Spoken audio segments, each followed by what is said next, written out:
ఉంటాయనేది ప్రధానమంత్రి గారు మనందరికీ మధ్యాహ్నం కూడా తెలియజేశారు.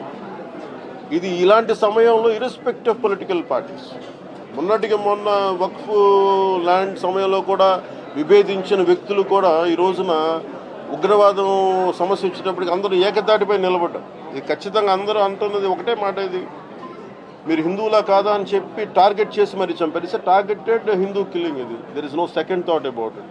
దీన్ని షుగర్ కోట్ చేయాల్సిన అవసరం, ఇది వాస్తవం అంతే. ఈ వాస్తవాన్ని అందరం గ్రహించి, అలాగే ఎవరైనా సరే మనకి దేశంలో అంతర్గత సమస్యలు మొదలవుతాయి, అట్లాగే జరగవు ఇవన్నీ. We are very clear.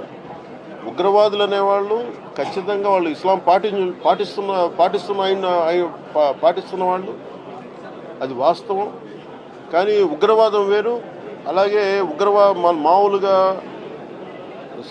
శాంతిపూర్వకంగా శాంతి భద్రతలను కోరుకునే ముస్లిం సమాజం వేరు. అది మాది స్పష్టత మా అందరికీ ఉంది, ఎన్డీఏ ప్రభుత్వానికి ఉంది, మా అందరికీ క్లారిటీ ఉంది. కానీ ఉగ్రవాదులు మన కశ్మీర్లో చేసిన మటుకు హిందువుల్ని గతంలో కశ్మీరీ పండిట్స్ని 3 లక్షల మంది కశ్మీరీ పండిట్స్ని ఎలా టార్గెట్ చేసి కొన్ని శతాబ్దాలుగా అక్కడే పుట్టి పెరిగి సాటి ముస్లింలతోటి పుట్టి పెరిగి అలాగే ఉంటారు. అక్కడ మీరు వెళ్ళి చూస్తే కశ్మీరీ పండిట్కిను కశ్మీరీ ముస్లింకి తేడా ఉండదు, అందరూ ఒకటే జీన్ కాదు, ఇద్దరు మతాలు వేరంతే.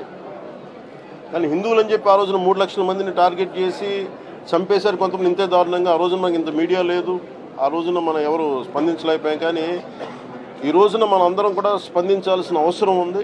దీన్ని అందాక మాట్లాడుతున్న మీరు ఇలాంటి సమయంలో చాలామంది ఉగ్రవాదుల గురించి నేను ఎందుకు 3 రోజులు నేను పార్టీ నాయకులందరికీ కూడా మా ఎమ్మెల్యేస్ అందరికీ కూడా ఎందుకు మీరు హాఫ్ మ్యాచ్ ఎందుకు చేయమన్నానంటే, ఇది రిపీటెడ్ గొడవ.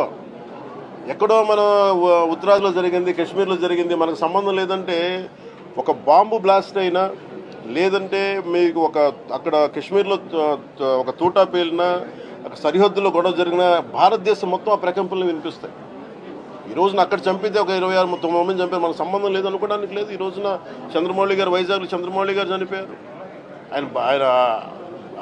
ఆయన భార్య ముందు చంపేశారు. అలాగే ఇప్పుడు చూస్తే మధుసూదన్ గారి మొత్తం భార్య, బిడ్డలు, 2 ఆడబిడ్డ, మగబిడ్డ, 3 ముందు చంపేశారు. సో దీనికి అక్కడ జరిగింది, ఇక్కడ మనకు స్పందన లేదు, ఇది మనకు సంబంధం లేదు అనుకుంటే ఇది మనకు సంబంధం. దాని ఉద్దేశంతో నేను 3 రోజులు ఇది హాఫ్ మ్యాచ్ చేయమని చెప్పాను. సగం జెండాని మీరు చేసి ఇది మన సంతాపం తెలియాల్సిన అవసరం. ఆ రోజున నేను ప్రతిపాదన నేను నాయకులకు చెప్పినప్పుడు ఆ రోజున మన ఆంధ్ర రాష్ట్రంలో ఉన్నారన్న వ్యక్తులు కూడా నాకు తెలియదు. కానీ ఈరోజు ఒక్కొక్క ప్రత్యక్షంగా నేను వాళ్ళు చెప్తుంది ఏంటంటే నిజంగా కడుపు తరుక్కుపోయాయి, చాలా చాలా బాధేస్తుంది. అందుకని ఇది అలాగే సోషల్ మీడియాలో కూడా మేడం అనిత గారికి కూడా చెప్తున్నాను మేడం, నా రిక్వెస్ట్ కూడా ఏంటంటే ఎనీ యాంటీ నేషనల్ స్థానికంగా ఉన్న సోషల్ మీడియాలో కూడా ఎవరన్నా సరే ఇష్టారాజ్యంగా మాట్లాడినా, భారతదేశ సార్వభౌమత్వానికి కానీ, భారతదేశ సమగ్రతకు కానీ, భారతదేశానికి సంబంధించిన అంతర్గత విషయాల మీద పిచ్చి పిచ్చి కామెంట్లు చేసిన, సోషల్ మీడియా కామెంట్లు చేసిన చాలా స్టర్న్ యాక్షన్ తీసుకోవాలని హోంమంత్రి గారిని, అనిత గారికి నేను తెలియజేసుకుంటాను.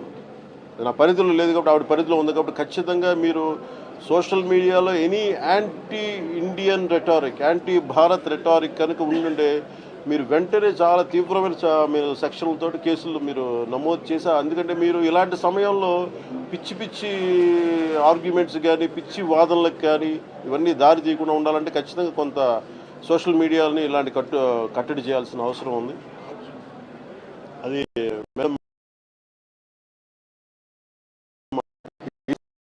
మీడియా వాళ్ళకి కూడా నేను